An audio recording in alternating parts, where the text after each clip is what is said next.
ನಮಸ್ಕಾರ.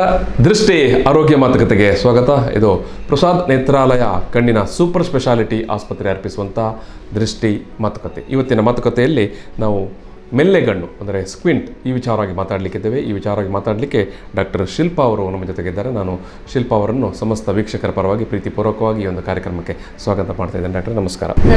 ಎಸ್, ನಾನು ಈಗಾಗಲೇ ಹೇಳಿದಾಗೆ ನಾವು ಇವತ್ತು ಮಾತನಾಡಲಿಕ್ಕೆ ಇರುವಂಥ ವಿಚಾರ ಮೆಲ್ಲೆಗಣ್ಣು ಅಥವಾ ಸ್ಕ್ವಿಂಟ್ ಅಂತ. ಎಸ್, ಡಾಕ್ಟರ್ ಶಿಲ್ಪಾ ಅವರು ಈ ಪ್ರಸಾದ್ ನೇತ್ರಾಲಯ ಕಣ್ಣಿನ ಸೂಪರ್ ಸ್ಪೆಷಾಲಿಟಿ ಆಸ್ಪತ್ರೆಯಲ್ಲಿ ಅವರು ಕನ್ಸಲ್ಟೆಂಟ್ ಪೀಡಿಯಾಟ್ರಿಕ್ ಆಪ್ತಮಾಲಜಿಸ್ಟ್ ಅಂದರೆ ಮಕ್ಕಳ ಕಣ್ಣಿನ ವಿಶೇಷ ತಜ್ಞರು, ಜೊತೆಗೆ ಸ್ಕ್ವಿಂಟ್ ಸ್ಪೆಷಲಿಸ್ಟ್ ಕೂಡ ಅಂದರೆ ಮೆಲ್ಲೆಗಣ್ಣಿನ ಚಿಕಿತ್ಸೆಯ ವಿಶೇಷ ತಜ್ಞರು ಕೂಡ ಡಾಕ್ಟರ್ ಶಿಲ್ಪಾ ಅವರು. ನಾನು ಮೆಲ್ಲೆಗಣ್ಣಿನ ವಿಚಾರಕ್ಕೆ ಬರುವಾಗ ಡಾಕ್ಟರ್, ಏನಿದು ಸ್ಕ್ವಿಂಟ್ ಅಥವಾ ಮೆಲ್ಲೆಗಣ್ಣು ಅಂತ ಹೇಳಿದ್ರೆ ಏನಿದು? ಸ್ಕ್ವಿಂಟ್ ಅಂದರೆ ಮೇನ್ಲಿ ನಮಗೆ ನಾವೆಲ್ಲರೂ ನೋಡುವಾಗ ನಮ್ಮ ಎರಡು ಕಣ್ಣು ಸ್ಟ್ರೇಟ್ ಇರ್ತದೆ. ಅಂದರೆ ನಾವು ಮಾತಾಡೋದು ನೋಡೋದು ಎಲ್ಲ ಸ್ವಲ್ಪ ಕರೆಸ್ಪಾಂಡ್ ಆಗ್ತದೆ. ನಾನು ನಿಮ್ಮ ಜೊತೆ ಮಾತಾಡಬೇಕಾದ್ರೆ ನಾನು ನಿಮ್ಮನ್ನೇ ನೋಡಿ ನಾನು ಮಾತಾಡ್ತಾ ಇರ್ತೇನೆ. ಬಟ್ ಮೆಲ್ಕಣ್ಣು ಅಂದರೆ ಎರಡು ಕಣ್ಣು ಸೇಮ್ ಲೈನಲ್ಲಿ ಇರೋದಿಲ್ಲ, ಅಂದರೆ ಸೇಮ್ ಸೈಡ್ ಅಲೈನ್ ಆಗೋದಿಲ್ಲ. ಸೊ ಅವರು ಒಂದು ಕಣ್ಣು ಐದರ್ ಒಳಗಡೆ ತಿರುಗಿರ್ತದೆ ಅಥವಾ ಕಣ್ಣಿನ ಗೊಂಬೆ ಐದರ್ ಒಳಗಡೆ ತಿರುಗಿರ್ತದೆ ಅಥವಾ ಔಟ್ಸೈಡ್ ಹೊರಗಡೆ ತಿರುಗಿರ್ತದೆ. ಸೊ ಆವಾಗ ಜನರು ಮೇನ್ಲಿ ಏನು ತಿಳ್ಕೊಳ್ತಾರೆ, ಅವರು ಒಂದು ಸೈಡಲ್ಲಿ ನೋಡ್ತಿದ್ದಾರೆ, ಬೇರೆ ಸೈಡಲ್ಲಿ ಮಾತಾಡ್ತಿದ್ದಾರೆ. ಮೇನ್ಲಿ ಮೆಲ್ಕಣ್ಣು ಅಂದರೆ ಇದು ಎರಡು ಕಣ್ಣು ಸೇಮ್ ಆಗಿ ಸ್ಟ್ರೈಟ್ ಆಗಿ ಒಂದೇ ಆಬ್ಜೆಕ್ಟನ್ನು ನೋಡ್ತಾ ಇರೋದಿಲ್ಲ. ಕಣ್ಣಿದು ಅಲೈನ್ಮೆಂಟ್ ಡಿಫ್ರೆಂಟ್ ಇರ್ತದೆ. ಇದು ಈ ಸಮಸ್ಯೆ ಅದು ಬೈ ಬರ್ತ್ ಆಗಿ ಬಂದಿರುತ್ತಾ ಅಥವಾ ನಂತರದ ಬೆಳವಣಿಗೆಯಲ್ಲಿ ಬರುತ್ತಾ? ಈಗ ಮೆಲ್ಕಣ್ಣು ಬೇರೆ ಬೇರೆ ಕಾರಣದಿಂದ ಬರಬಹುದು. ಕೆಲವು ಟೈಪ್ಸ್ ಇದು ಮೆಲ್ಕಣ್ಣು ಬೈ ಬರ್ತ್ ಇರ್ತದೆ. ಅದಕ್ಕೆ ನಾವು ಕಂಜನೈಟಲ್ ಸ್ಟ್ರಾಬಿಸ್ಮಸ್ ಅಥವಾ ಕಂಜನೈಟಲ್ ಈಸೋಟ್ರೋಪಿಯಾ ಆರ್ ಎಕ್ಸೋಟ್ರೋಪಿಯಾ ಇದು ಮೋಸ್ಟ್ ಕಾಮನ್ ಟೈಪ್ಸ್ ಇರ್ತದೆ ಸ್ಕ್ವಿಂಟಲ್ಲಿ. ಅದು ಬಿಟ್ಟು ಕೆಲವು ಟೈಪ್ ಇದು ಸ್ಕ್ವಿಂಟ್ಸ್ ನಾವು ಮಕ್ಕಳು ಸ್ವಲ್ಪ ಬೆಳೆಯುವಾಗ ಸಹ ಬರ್ತದೆ. Around 5 to 6 years of age ಅಥವಾ ಸ್ವಲ್ಪ ಲೇಟರ್ 12 years ಆಫ್ ಏಜ್, ಆ ಥರ ಎಲ್ಲ ಬೇರೆ ಬೇರೆ ಏಜಲ್ಲಿ ಬರ್ತದೆ. ಯಾಕೆ ಬರ್ತದೆ ಡಾಕ್ಟರ್ ಇದು? ಯಾಕೆ ಬರುತ್ತೆ? ಯಾವ ಕಾರಣದಿಂದಾಗಿ ಬರ್ತದೆ ಇದು? ಏನಂದರೆ 2-3 ರೀಸನ್ಸ್ ಇರ್ತದೆ. ಫಸ್ಟ್ ಥಿಂಗ್, ತುಂಬ ಚಿಕ್ಕ ಮಕ್ಕಳಲ್ಲಿ ಬರೋದು ಅವ್ರು ಬೈ ಬರ್ತ್ ಬರೋದು. ಈ ಟೈಪ್ ಇದು ಸ್ಕ್ವಿಂಟ್ ಮೇನ್ಲಿ ಕಣ್ಣು ಐದರ್ ಒಳಗಡೆ ಅಥವಾ ಹೊರಗಡೆ ತಿರುಗಿರುತ್ತದೆ. ಕಣ್ಣಿನ ಗೊಂಬೆ ಮೋಸ್ಟ್ ಕಾಮನ್ಲಿ ಒಳಗಡೆ ತಿರುಗಿರುವ ಚಾನ್ಸ್ ಇರ್ತದೆ. ಅದು ಬಿಟ್ಟು ಅದು ದಟ್ ಈಸ್ ಬೈ ಬರ್ತ್, ಆಯಿತಾ. ಮಸಲ್ಸ್ ಜಾಸ್ತಿ ಮಸಲ್ಸ್ ಆ್ಯಕ್ಷನಲ್ಲಿ ಏನಾದರೂ ಇಂಬ್ಯಾಲೆನ್ಸ್ ಆ ಥರ ಎಲ್ಲ ಇದ್ದರೆ ಹಾಗೆ ಬರ್ತದೆ. Second reason, even because of high power ಸಹ, ಎರಡು ಕಣ್ಣಲ್ಲಿ ತುಂಬ ಹೈ ಪವರ್ ಇದ್ದರೆ ಮಕ್ಕಳು ಸ್ಟ್ರೇನ್ ಮಾಡಿ ನೋಡುವಾಗ ಅದು ಸಹ ನಿಮಗೆ ಸ್ಕ್ವಿಂಟ್ ಥರ ತೋರಬಹುದು. ಅದು ಬಿಟ್ಟು ಕಣ್ಣಿನ ಒಳಗೆ ಏನಾದರೂ ತುಂಬ ಸೀರಿಯಸ್ ಪ್ರಾಬ್ಲಮ್ ಇದ್ದರೆ ಸಹ ನಮಗೆ ಅದು ಒಳಗಡೆ ಏನು ಉಂಟಂತ ಗೊತ್ತಾಗೋದಿಲ್ಲ, ಬಟ್ ಹೊರಗಡೆಯಿಂದ ಅದು ಸ್ಕ್ವಿಂಟ್ ಇದ್ದ ಹಾಗೆ ತೋರ್ತದೆ. ಸೊ ಈ ಥರ. ಆ್ಯಂಡ್ ಸಮ್ಟೈಮ್ಸ್ ದೊಡ್ಡವರಲ್ಲಿ ಮಸಲ್ ವೀಕ್ನೆಸ್ ಆರ್ ಒಂದು ಕಣ್ಣಿದು ದೃಷ್ಟಿ ಕಂಪ್ಲೀಟ್ಲಿ ಹೋಗಿದೆ, ಆ ಕಂಡೀಷನ್ಸಲ್ಲಿ ಸಹ ದೊಡ್ಡವರಾದ ಮೇಲೆ ಸಹ ಸ್ಕ್ವಿಂಟ್ ಸೆಪ್ರೇಟ್ ಆಗಿ ಬರ್ಬೋದು. Okay okay. ಏನು ಗುಣಲಕ್ಷಣಗಳು ಇದರದ್ದು? ಈಗ ನೀವು ಸಾಮಾನ್ಯವಾಗಿ ಬರುವಂಥ ಸಂದರ್ಭದಲ್ಲಿ ಅಥವಾ ಬಂದ ನಂತರ ನಾರ್ಮಲಿ ಜನರಲಿ ಜನರು ನೋಡುವಾಗ ಎರಡು ಕಣ್ಣು ಸೇಮ್ ಸೈಡಲ್ಲಿ ಸೇಮ್ ಲೈನಲ್ಲಿ ಇರೋದಿಲ್ಲ. ಐದರ್ ಒಂದು ಕಣ್ಣು ಸ್ಟ್ರೈಟ್ ಇರ್ತದೆ, ಬೇರೆ ಕಣ್ಣಿದು ಗೊಂಬೆ ಐದರ್ ಒಳಗಡೆ ತಿರುಗಿರುತ್ತೆ ಅಥವಾ ಹೊರಗಡೆ ತಿರುಗಿರುತ್ತೆ. ಕೆಲವು ಜನರಲ್ಲಿ ಮೇಲೆ ಕೆಳಗೆ ಆ ಥರ ಸಹ ಇಂಬ್ಯಾಲೆನ್ಸ್ ಇರ್ಬೋದು. ಕೆಲವೊಬ್ಬರನ್ನು ಚಿಕ್ಕ ವಯಸ್ಸಲ್ಲೇ ಈ ಥರ ಇದ್ದರೆ ಅವರಿಗೆ ಸಮ್ಟೈಮ್ಸ್ ನೋಡಲಿಕ್ಕೆ ಇಂಬ್ಯಾಲೆನ್ಸ್ ಆಗುವ ಕಾರಣ ತಲೆಯದು ಪೊಸಿಷನ್ಸ್ ಚೇಂಜ್ ಆಗಿರ್ತದೆ. ಕೆಲವೊಬ್ಬರಿಗೆ ಅಂದರೆ ಒಂದು ಸೈಡೇ ಹೀಗೆ ಥರ ಫೇಸ್ ಟರ್ನ್ ಮಾಡಿ ನೋಡ್ತಾರೆ, ಕೆಲವೊಬ್ಬರದು ಟಿಲ್ಟ್ ಇರ್ತದೆ, ಆ ಥರ ಎಲ್ಲ ಬೇರೆ ಬೇರೆ ಲಕ್ಷಣ ಇರ್ತದೆ. ಬಟ್ ದೊಡ್ಡವರಲ್ಲಿ ಸಡನ್ನಾಗಿ ಏನಾದರೂ ಮಸಲ್ ಪ್ರಾಬ್ಲಮ್ ಪ್ಯಾರಲಿಸಿಸಿಂದ ಎಲ್ಲ ಬಂದರೆ ಅವರು ಇದು ದೊಡ್ಡವರಲ್ಲಿ ಮಾತ್ರ, ಚಿಕ್ಕವರಲ್ಲಿ ಈ ಥರ ಬರೋದಿಲ್ಲ. ಅವರಲ್ಲಿ ಡಬಲ್ ಕಾಣ್ತಾ ಉಂಟು, ನನಗೆ 1 ವಾರದಿಂದ ಡಬಲ್ ಕಾಣ್ತಾ ಉಂಟು, 2 ದಿವಸದಿಂದ ಡಬಲ್ ಕಾಣ್ತಾ ಉಂಟು, ಆ ಥರ. ಸಡನ್ನಾಗಿ ಅಡಲ್ಟ್ಹುಡ್ಡಲ್ಲಿ ಈ ಥರ ಸ್ಕ್ವಿಂಟ್ ಸ್ಟಾರ್ಟ್ ಆದರೆ ಅವರಿಗೆ ಡಬಲ್ ಕಾಣ್ತದೆ. ಬಟ್ ಮಕ್ಕಳಲ್ಲಿ ಇದು ಡಬಲ್ ಕಾಣೋದು ಲಕ್ಷಣ ಇರೋದಿಲ್ಲ.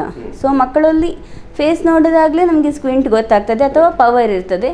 ಬಟ್ ದೊಡ್ಡವರು ಡಬಲ್ ಕಾಣ್ತದೆ, ಆ ಥರ ಸಹ ಹೇಳುವ ಚಾನ್ಸ್ ಉಂಟು ಸರ್. ದೊಡ್ಡವರದ್ದು ಅದು ಅಲೈನ್ಮೆಂಟ್ ಒಂದೇ ಥರ ಇರುತ್ತಾ? ಈಗ ಈ ರೀತಿಯ ಸಿಂಪ್ಟಮ್ಸ್ ಕಾಣಿಸಿಕೊಂಡ ಸಂದರ್ಭದಲ್ಲೂ ಕೂಡ ನೋಡಿ, ಇದು ಸ್ಕ್ವಿಂಟ್ ಸ್ಲೋಲಿ ಡೆವಲಪ್ ಆಗ್ಬೋದು. ಬಟ್ ಇದು ಮಸಲಲ್ಲಿ ಏನಾದರೂ ಪ್ರಾಬ್ಲಮ್ ಆಗ್ತಾ ಉಂಟು, ಅದೇನಾದರೂ ಸ್ಟಾರ್ಟ್ ಆಗುವಾಗ ಇಮಿಡಿಯೇಟ್ಲಿ ಅವರಿಗೆ ಮೂಮೆಂಟ್ ಪ್ರಾಬ್ಲಮ್ಸ್, ಅಂದರೆ ಕಣ್ಣು ಆಚೆ ತಿರುಗಿಸ್ಲಿಕ್ಕೆ ಆಗೋದಿಲ್ಲ, ಆ ಥರ ಎಲ್ಲ ಪ್ರಾಬ್ಲಮ್ ಇದ್ದಾಗ ಅವರು ಫಸ್ಟ್ ಕಂಪ್ಲೇಂಟ್ ಕೊಡೋದು ಡಬಲ್ ವಿಷನ್ ಅಂತ ದೊಡ್ಡವರಲ್ಲಿ. ಮಕ್ಕಳಲ್ಲಿ ನಾವು ನೋಡಿದಾಗಲೇ ನಮಗೆ ಗೊತ್ತಾಗ್ತದೆ. ಈಗ ಅವರು ದೊಡ್ಡವರಿಗೆ ನೀವು ಹೇಳಿದಾಗ ಅವರಿಗೆ ಡಬಲ್ ಆಗಿ ಎಲ್ಲ ಏನು ಕಾಣಿಸುತ್ತೆ. ಸೊ ಅಂಥ ಸಂದರ್ಭದಲ್ಲಿ ಅವರು ಇಮಿಡಿಯೇಟಾಗಿ ಡಾಕ್ಟರನ್ನು ಭೇಟಿ ಮಾಡಬೇಕಾ? ಇಮಿಡಿಯೇಟಾಗಿ ಭೇಟಿ ಮಾಡಬೇಕಾಗ್ತದೆ. ಯಾಕಂದರೆ ಈ ಥರದ್ದು ಸಡನ್ ಆಗಿ ಪ್ಯಾರಲಿಟಿಕ್ ಸ್ಕ್ವಿಂಟ್ ಅಥವಾ ಈ ಥರದ್ದೆಲ್ಲ ಸಡನ್ ಆಗಿ ಡೆವಲಪ್ ಆಗುವಾಗ ಕಣ್ಣಿನ ಒಳಗಿನ ಪ್ರಾಬ್ಲಮ್ಸ್ ಅವ್ರ ದೇಹದಲ್ಲಿ ಇರುವ ಬೇರೆ ಪ್ರಾಬ್ಲಮ್ಸೇ ಇರಬಹುದು. ಇದಕ್ಕಾಗಿ ನಾವು ಫುಲ್ಲಾಗಿ ಡೀಟೇಲ್ ಆಗಿ ಟೆಸ್ಟ್ ಮಾಡಿ ಬೇರೆ ಸ್ಕ್ಯಾನ್ಸ್ ಎಲ್ಲ ಮಾಡಿ ಎಲ್ಲ ನೋಡಬೇಕಾಗ್ತದೆ. ಡೀಟೇಲ್ ಆಗಿ ಟೆಸ್ಟ್ ಮಾಡಿ ಬೇರೆ ಟ್ರೀಟ್ಮೆಂಟ್ಸ ಬೇಕಾಗ್ಬೋದು. ಹಾಗಾಗಿ ಇವರನ್ನು as soon as possible immediately ಬಂದು ತೋರಿಸ್ಬೇಕಾಗ್ತದೆ. ಎಸ್, ಈಗ ಸಾಮಾನ್ಯವಾಗಿ ಮಕ್ಕಳಿರ್ಬೋದು ಅಥವಾ ದೊಡ್ಡವರೇ ಇರ್ಬೋದು, ಅವರಿಗೀಗ ಈ ಸ್ಕ್ವಿಂಟ್ ಮೆಲ್ಲೆಗಣ್ಣಿನ ಸಂದರ್ಭದಲ್ಲಿ ನೀವು ಯಾವ ರೀತಿಯಾಗಿ ಡಯಾಗ್ನೋಸ್ ಮಾಡ್ತೀರಿ, ಏನು ತಪಾಸಣೆ ಮಾಡ್ತೀರಿ? ಓಕೆ, ಮೇನ್ಲಿ ನಾವು ಏನು ಮಾಡ್ತೇವೆ, ಮಕ್ಕಳು ಬಂದಾಗ ಫಸ್ಟ್ ಹೇಗಿದೆ, ಸ್ಕ್ವಿಂಟ್ ಯಾವಾಗದಿಂದ ಸ್ಟಾರ್ಟ್ ಆಗಿದೆ, ಮನೆಯಲ್ಲಿ ಬೇರೆ ಯಾರಿಗಾದರೂ ಈ ಥರ ಉಂಟಾ, ಕೆಲವು ಸ್ಕ್ವಿಂಟ್ಸ್ ಈವನ್ ಫ್ಯಾಮಿಲಿಯಲ್ಲಿ ಸಹ ಇರ್ತದೆ. ಹಾಗೆ ಅದೊಂದು ನೋಡ್ತೇವೆ. ಮತ್ತು ಸೆಕೆಂಡ್ಲಿ ಅವರಿಗೆ ಪವರ್ ಉಂಟಾ ಇಲ್ವಾ, ಅದು ಮೇಯ್ನಾಗಿ ನಾವು ಮಕ್ಕಳಲ್ಲಿ ನೋಡ್ತೇವೆ. ಪವರ್ ಕಾರಣ ಏನು ಸ್ಕ್ವಿಂಟ್ ಏನಾದರೂ ಇದ್ದರೆ ನಾವು ಕನ್ನಡಕ ಕೊಟ್ಟು ಅದನ್ನು ಟ್ರೀಟ್ ಮಾಡಲಿಕ್ಕೆ ಟ್ರೈ ಮಾಡ್ತೇವೆ. ಮತ್ತು ನಮ್ಮದು ಸ್ಕ್ವಿಂಟಿದು ಮೆಷರ್ಮೆಂಟ್ ಇರ್ತದೆ. ಸ್ಕ್ವಿಂಟ್ ಎಷ್ಟು ಉಂಟು, ಯಾವ ಕಣ್ಣಲ್ಲಿ ಉಂಟು, ಒಂದೇ ಕಣ್ಣಲ್ಲಿ ಉಂಟು, ಎರಡು ಕಣ್ಣಲ್ಲಿ ಉಂಟು, ಇದೆಲ್ಲ ಡೀಟೇಲ್ ಆಗಿ ಫಸ್ಟ್ ಟೆಸ್ಟ್ ಮಾಡ್ತೇವೆ ಸರ್. ಎಸ್, ಈಗ ನೀವು ಮಕ್ಕಳಿಗೆ ವಿಚಾರಕ್ಕೆ ಬರುವಾಗ ಈಗ ಒಂದು ವೇಳೆ ಪೇರೆಂಟ್ಸ್ಗೆ ಇರ್ಬೋದಾ ಅಂತ ನೋಡ್ತೇವೆ ಅಂತ ಹೇಳಿದ್ರೆ, ಚೆಕ್ ಮಾಡ್ತೇವೆ ಅಂತ ಅಂದರೆ ಎಲ್ಲೋ ಇದು ಹೆರಿಡಿಟರಿಯಾಗಿ ಬರುವಂಥ ಮಕ್ಕಳಿಗೆ ಬರುವ ಚಾನ್ಸ್ ಉಂಟು ಸರ್. ಎಸ್ ಡಾಕ್ಟರ್, ನಾನು ಟ್ರೀಟ್ಮೆಂಟ್ ಏನನ್ನುವಂಥ ವಿಚಾರವನ್ನು ನಾವು ಒಂದು ಸಣ್ಣ ಬ್ರೇಕ್ ತಗೊಳ್ಳೋ. ಬ್ರೇಕ್ನ ಬಳಿಕ ನಾವು ಯಾವ ರೀತಿಯಾಗಿ ಈ ಒಂದು ಮೆಲ್ಲೆಗಣ್ಣಿನ ಸ್ಕ್ವಿಂಟ್ ಸಮಸ್ಯೆಗೆ ಟ್ರೀಟ್ಮೆಂಟ್ ಏನು ಮತ್ತು ಪರ್ಟಿಕ್ಯುಲರ್ಲಿ ನಾವು ಪ್ರಸಾದ್ ನೇತ್ರಾಲಯದಲ್ಲಿ ಏನು ವಿಶೇಷತೆ ಇದೆ ಈ ಒಂದು ಟ್ರೀಟ್ಮೆಂಟಿಗೆ ಅನ್ನೋ ವಿಚಾರವನ್ನು ನೋಡೋಣ. ಎಸ್, ಈಗ ಒಂದು ಸಣ್ಣ ಬ್ರೇಕ್.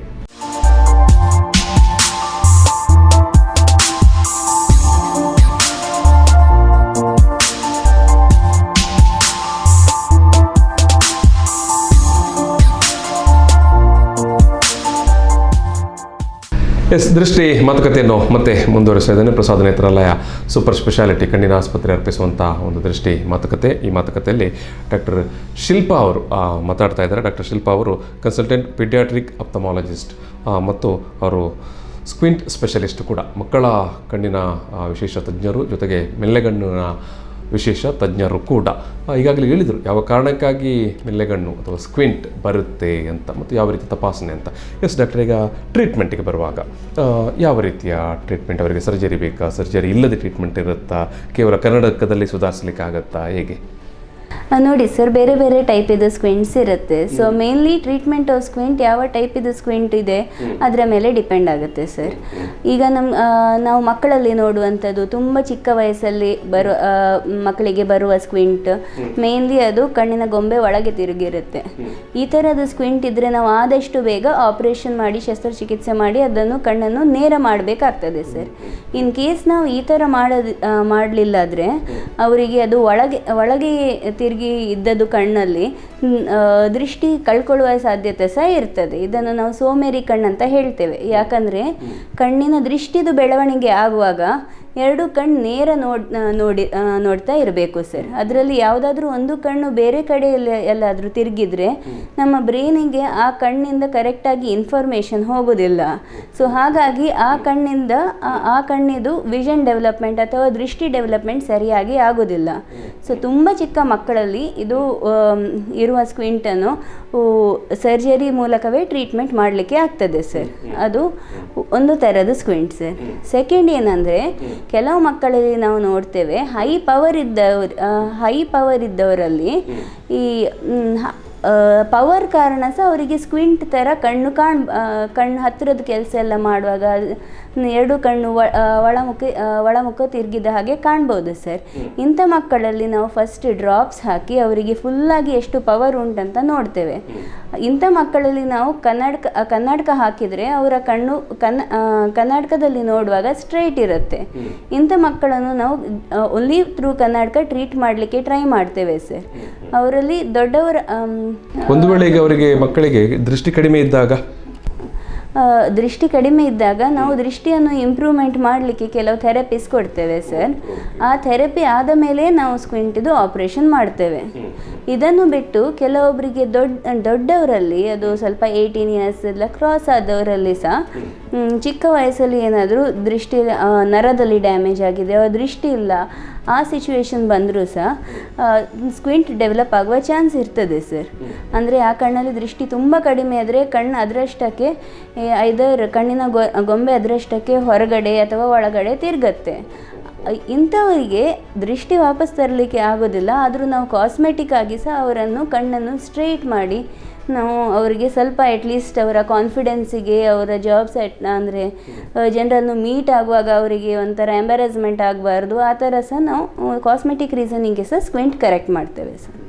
ಎಸ್, ಈಗ ಈ ಸರ್ಜರಿ ಅಂತ ಹೇಳಿದ್ರೆ ಈಗ ದೊಡ್ಡವರ ವಿಚಾರಕ್ಕೆ ಬರುವಾಗ ಅಡಲ್ಟ್ ಅವರಿಗೆ ನೀವು ಸರ್ಜರಿ ಮಾಡುವಂಥ ಸಂದರ್ಭದಲ್ಲಿ ಸರ್ಜರಿಯ ಈ ಪ್ರೋಟೋಕಾಲ್ ಅಂದರೆ ಅವರು ಆಸ್ಪತ್ರೆಯಲ್ಲಿ ಇನ್ಪೇಷಂಟ್ ಆಗಿ ಅಡ್ಮಿಟ್ ಆಗಬೇಕಾ ಅಥವಾ ಒಂದು ದಿವಸದಲ್ಲಿ ಅವರಿಗೆ ನೀವು ಅವರನ್ನು ಮನೆಗೆ ಕಳುಹಿಸಿಕೊಡ್ತೀರಾ? ನೋಡಿ, ದೊಡ್ಡವರಲ್ಲಿ ನಾವು ಮೇನ್ಲಿ ಏನು ಕಂಪ್ಲೀಟಾಗಿ ಪ್ರಜ್ಞೆ ತಪ್ಪಿಸಿ ಸರ್ಜರಿ ಮಾಡೋದಿಲ್ಲ ಸರ್. ನಾವು ಮೇನ್ಲಿ ಕಣ್ಣಿನ ಹತ್ತಿರ ಈಚೆ ಒಂದು ಇಂಜೆಕ್ಷನ್ ಕೊಟ್ಟು ಅವರಿಗೆ ಹಾಗೆ ನೋವು ಗೊತ್ತಾಗದ ಹಾಗೆ ಇದ್ದಾಗ ಜಸ್ಟ್ ಮಲಗಿಸಿ ಸರ್ಜರಿ ಮಾಡ್ತೇವೆ. ಇಂಥವರಿಗೆ ನಾವು even on day care basis surgery ಮಾಡ್ತೇವೆ ಸರ್. ಅವರನ್ನು ನಾವು ಇದು ಬಂದು ಅಡ್ಮಿಟ್ ಆಗಿಯೇ ಇರಬೇಕು ಆ ಥರ ಏನೂ ಇಲ್ಲ. ಬಟ್ ಮಕ್ಕಳಲ್ಲಿ ಸರ್ಜರಿ ಮಾಡುವಾಗ ನಾವು ಮೇನ್ಲಿ ಜನರಲ್ ಅನೆಸ್ಥಿಸಿಯಾವೇ ಪ್ರಿಫರ್ ಮಾಡ್ತೇವೆ. ಈ ನೇತ್ರಾಲಯದಲ್ಲಿ ಈ ಪರ್ಟಿಕ್ಯುಲರ್ ಮೆಲ್ಲೆಗಣ್ಣಿನ ಸ್ಕ್ವಿಂಟ್ ಚಿಕಿತ್ಸೆಗೆ ಅಂತ ನೀವು ಏನಾದರೂ ವಿಶೇಷ ಪರಿಕರಗಳು, ವಿಶೇಷ ಇಕ್ವಿಪ್ಮೆಂಟ್ಸ್ಗಳು ಬಳಸ್ತೀರಾ? ಏನು ಇಲ್ಲಿಯ ವಿಶೇಷತೆಗಳು ಅಂತ? ಓಕೆ ಸರ್, ಮೇನ್ಲಿ ಸ್ಕ್ವಿಂಟ್ ಏನಂದರೆ ಫಸ್ಟ್ ನಾವು ಎಲ್ಲ ಟೈಪ್ಸಿದು ಸ್ಕ್ವಿಂಟ್ ಏನಿದೆ, ಈವನ್ ರ್ಯಾರ್ ಟೈಪ್ ಇದು ಸ್ಕ್ವಿಂಟ್ ಇದೆ ಅಂತ ನಾವು ಫುಲ್ಲಾಗಿ ಟೆಸ್ಟ್ ಮಾಡಿ ಡೀಟೇಲಲ್ಲಿ ಟೆಸ್ಟ್ ಮಾಡಿ ನೋಡ್ತೇವೆ ಸರ್. ಮತ್ತು ಅದಕ್ಕೆ ಬೇಕಾದ ಹಾಗೆ ಐದರ್ ಗ್ಲಾಸಸ್ ಆರ್ ಅದಕ್ಕೆ ಕೆಲವೊಬ್ಬರಿಗೆ ನಾನು ಹೇಳಿದೆ ಇದು ಸ್ವಲ್ಪ ಲೇಜಿ ಐ ಆರ್ ಆಂಬ್ಲಯೋಪಿ ಅಂತ ಇರ್ತದೆ. ಸೊ ಅದಕ್ಕೆ ಸಹ ನಾವು ಟ್ರೀಟ್ಮೆಂಟ್ ಸ್ಪೆಷಲ್ ಆಗಿ ಕೊಡ್ತೇವೆ ಸರ್. ಅದು ಆದಮೇಲೆ ನಾವು ಶಸ್ತ್ರಚಿಕಿತ್ಸೆಗೆ ಯಾರು ಅಂದರೆ ಎಲಿಜಿಬಲ್ ಇದ್ದಾರೆ ಅವರಿಗೆ ನಾವು mostly as for as possible ನಾವು ಒಂದೇ ಸಿಟ್ಟಿಂಗಲ್ಲಿ ಫುಲ್ಲಾಗಿ ಸರ್ಜರಿ ಫಿನಿಷ್ ಮಾಡಿ ಅದನ್ನು ಎರಡು ಕಣ್ಣನ್ನು ಸ್ಟ್ರೈಟಾಗಿ ಅಲೈನ್ ಮಾಡಲಿಕ್ಕೆ ಟ್ರೈ ಮಾಡ್ತೇವೆ ಸರ್. ಈಗ ಕೇವಲ ಕನ್ನಡಕವನ್ನೇ ಯೂಸ್ ಮಾಡಿ ನಾವು ಒಬ್ಬರನ್ನು ಸಮಾಧಾನ ಪಡಿಸಲಿಕ್ಕೆ ಸಾಧ್ಯ ಉಂಟು? ಯಾಕಂತ ಹೇಳಿದ್ರೆ ಸ್ಕ್ವಿಂಟ್ನವರಿಗೆ ಸರ್ಜರಿ ಬೇಡ.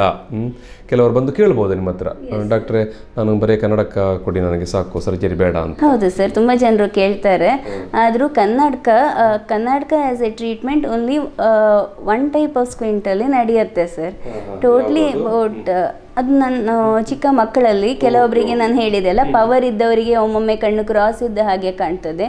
ಅಂಥವರಿಗೆ ಮಾತ್ರ ಕನ್ನಡಕದಿಂದ ನಾವು ಕಣ್ಣನ್ನು ಅಂದರೆ ಸೇಮ್ ಆಗಿ ಅಲೈನ್ಮೆಂಟ್ ಇಟ್ಕೊಂಡು ಅವರ ಕಣ್ಣಿನ ದೃಷ್ಟಿ ಒಳ್ಳೆ ಬೆಳೆಯುವ ಹಾಗೆ ಮಾಡಬಹುದು ಸರ್.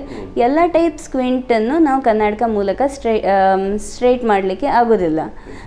ಮೇನ್ಲಿ ಕಣ್ಣು ಕ್ರಾಸ್ ಇದ್ದರೆ ಅದರ ಮೇನ್ ಟ್ರೀಟ್ಮೆಂಟ್ ಸರ್ಜರಿ ಸರ್. ಈಗ ಡಾಕ್ಟರ್, ಈಗ ಒಬ್ಬ ವಯಸ್ಕ ವ್ಯಕ್ತಿಗೆ ಸ್ಕ್ವಿಂಟ್ ಅದು ಸಮಸ್ಯೆ, ಮೆಲ್ಲೆಗಣ್ಣಿದು ಸಮಸ್ಯೆ ಕಂಡು ಬಂತು. ಸೊ ಅವರು ಟ್ರೀಟ್ಮೆಂಟ್ ತೆಗೆದುಕೊಳ್ಳದೇ ಇದ್ದರೆ, ಸರ್ಜರಿ ಮಾಡಿಸಿಕೊಳ್ಳದೇ ಇದ್ದರೆ ಏನಾಗ್ತದೆ?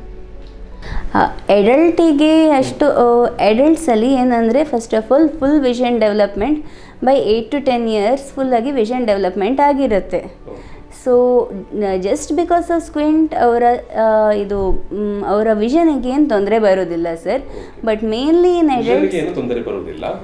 ವಿಷನಿಗೆ ಎಡಲ್ಟ್ಸಲ್ಲಿ ತೊಂದರೆ ಬರೋದಿಲ್ಲ ಸರ್.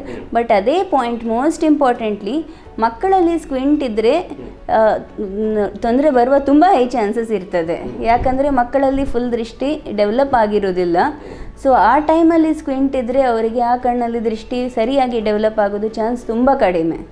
ಸರಿ, ನೀವು ಹೇಳಿದಾಗೆ ಈಗ ಅಡಲ್ಟಿಗೆ, ವಯಸ್ಕರಿಗೆ ಏನು ಕಣ್ಣಿನ ದೃಷ್ಟಿಗೆ ಏನು ತೊಂದರೆ ಆಗದಿದ್ದರೂ ಕೂಡ ಆ ಅಲೈನ್ಮೆಂಟ್ ಅದು ತನ್ನಿಂದ ತಾನಾಗಿ ಸರಿಯಾಗುವ ಚಾನ್ಸಸ್ ಇಲ್ಲ. ಅದಕ್ಕೆ ಸರ್ಜರಿ ಮಾಡಲೇಬೇಕಾಗ್ತದೆ.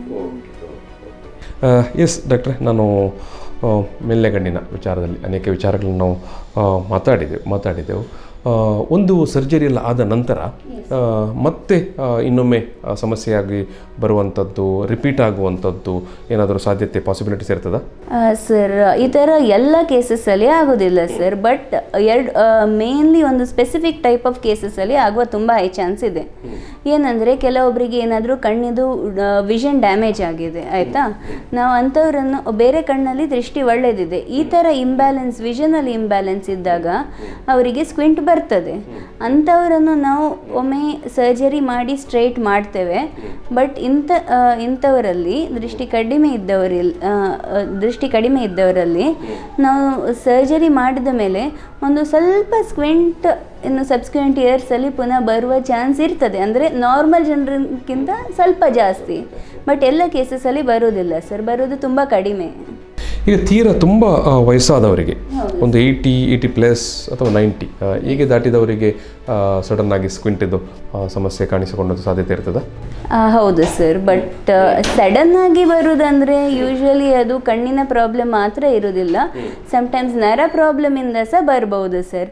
ಹಾಗೆ ತುಂಬ ಏಜಲ್ಲಿ ಆದದ್ದು ಅಥವಾ ಸಡನ್ ಆಗಿ ಡಬಲ್ ಕಾಣ್ತದೆ ಹೇಳ್ತಾರೆ, ಆ ಥರ, ಇಲ್ಲಾಂದರೆ ಬೇರೆ ಪ್ರಾಬ್ಲಮ್ಸ್ ಎಲ್ಲ ಇರ್ತದೆ ಬಾಡಿಯಲ್ಲಿ. ಅಂಥವರಲ್ಲಿ ನಾವು ಸ್ಕ್ವಿಂಟಿಂದ ಸಹ ಜಾಸ್ತಿ ನಾವು ನರ ಪರೀಕ್ಷೆ ಮಾಡಬೇಕಾಗ್ತದೆ. ಆದಷ್ಟು ಬೇಗ ಅಂದರೆ ನರ ಡಾಕ್ಟ್ರನ್ನು ತೋರಿಸಿ ಅವರಿಗೆ ಸ್ಕ್ಯಾನ್ ಮಾಡಬೇಕಾ, ಬೇರೆ ಏನಾದರೂ ಟ್ರೀಟ್ಮೆಂಟ್ ಬೇಕಾಗ್ತದಾ, ಅದು ನಾವು ನೋಡಬೇಕಾಗ್ತದೆ ಸರ್. ತುಂಬ ವಯಸ್ಸಾದವರಲ್ಲಿ, ತುಂಬ ವಯಸ್ಸಾದವರಿಗೆ ಅವರಿಗೆ ಈ ಶಸ್ತ್ರಚಿಕಿತ್ಸೆಯನ್ನು, ಸ್ಕ್ವಿಂಟಿದ್ದು ಶಸ್ತ್ರಚಿಕಿತ್ಸೆಯನ್ನು ಮಾಡ್ತೇವೆ ಸರ್.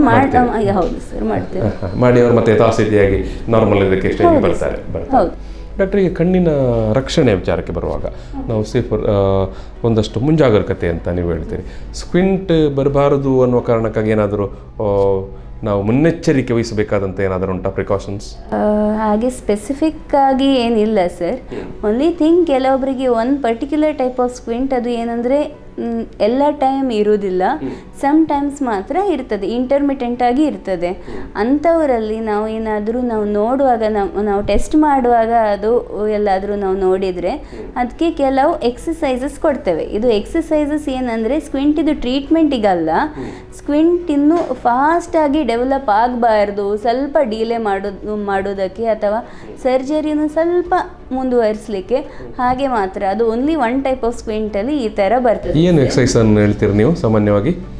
ಎಕ್ಸಸೈಸ್ ಅಂದರೆ ನಾವು ಅವರಿಗೆ ಸ್ವಲ್ಪ ಇನ್ಸ್ಟ್ರೂಮೆಂಟ್ಸ್ ಎಲ್ಲ, ಅಂದರೆ ಹತ್ತಿರದು ಕಾನ್ಸಂಟ್ರೇಟ್ ಮಾಡಲಿಕ್ಕೆ ಅಥವಾ ಇದು ಮಸಲ್ಸನ್ನು ಸ್ಟ್ರೆಂಥನ್ ಮಾಡಲಿಕ್ಕೆ, ಅದು ಓನ್ಲಿ ಒನ್ ಟೈಪ್ ಆಫ್ ಸ್ಕ್ವಿಂಟಲ್ಲಿ ಆ ಥರ ಇರ್ತದೆ ಸರ್. ಸೊ ಮೇನ್ಲಿ ಈ ಥರ ಪ್ರಿವೆಂಟಿವ್ ಅಂತ ಅದು ಮಾತ್ರ ಇರೋದು, ಬೇರೆ. ಎಸ್ ಈಗ ನೀವು ಒಬ್ಬರು ಮಕ್ಕಳ ಕಣ್ಣಿನ ತಜ್ಞರಾಗಿರುವುದರಿಂದ ಕೇಳುವಂಥದ್ದು, ಮಕ್ಕಳು ತಮ್ಮ ಕಣ್ಣಿನ ರಕ್ಷಣೆಯ ದೃಷ್ಟಿಯಲ್ಲಿ ಯಾವ ರೀತಿಯ ಮುನ್ನೆಚ್ಚರಿಕೆ ವಹಿಸಬೇಕು, ಆಮೇಲೆ ಪೇರೆಂಟ್ಸ್ ಯಾವ ರೀತಿಯಾಗಿ ಅವರಿಗೆ ಗೈಡ್ ಮಾಡಬೇಕು, ಪೇರೆಂಟ್ಸ್ ಯಾವ ರೀತಿಯ ಮುನ್ನೆಚ್ಚರಿಕೆ ವಹಿಸಬೇಕು ಇನ್ ಜನರಲ್ ಆಗಿ ಮಕ್ಕಳಿಗಾಗ? ಹೌದು. ಸೊ ಮೇನ್ಲಿ ನಾವು ಮಗು ಹುಟ್ಟಿದಾಗ ಅಂದರೆ ಎಲ್ಲ ಡಾಕ್ಟರ್ಸ್ ನೋಡ್ತಾರೆ, ಏನಾದರೂ ಸೀರಿಯಸ್ ಪ್ರಾಬ್ಲಮ್ ಏನಾದರೂ ಇದೆ ಅಂದರೆ ಕಣ್ಣಿನ ಅಲೈನ್ಮೆಂಟ್ ಸರಿ ಇದೆಯಾ, ಕ್ಯಾಟ್ರಾಕ್ಟ್ ಏನಾದರೂ ಇದೆಯಾ, ಆ ಥರ ಎಲ್ಲ ನೋಡ್ತಾರೆ ಸರ್. ಬಟ್ ಪೇರೆಂಟ್ಸ್ ಅಂದರೆ ಆ್ಯಸ್ ರೆಗ್ಯುಲರ್ ಪೀಡಿಯಾಟ್ರಿಷನ್ಗೆ ವಿಸಿಟ್ ಮಾಡ್ತಾ ಇರುವಾಗ ಅವ್ರು ಸಹ ನೋಡ್ತಾರೆ.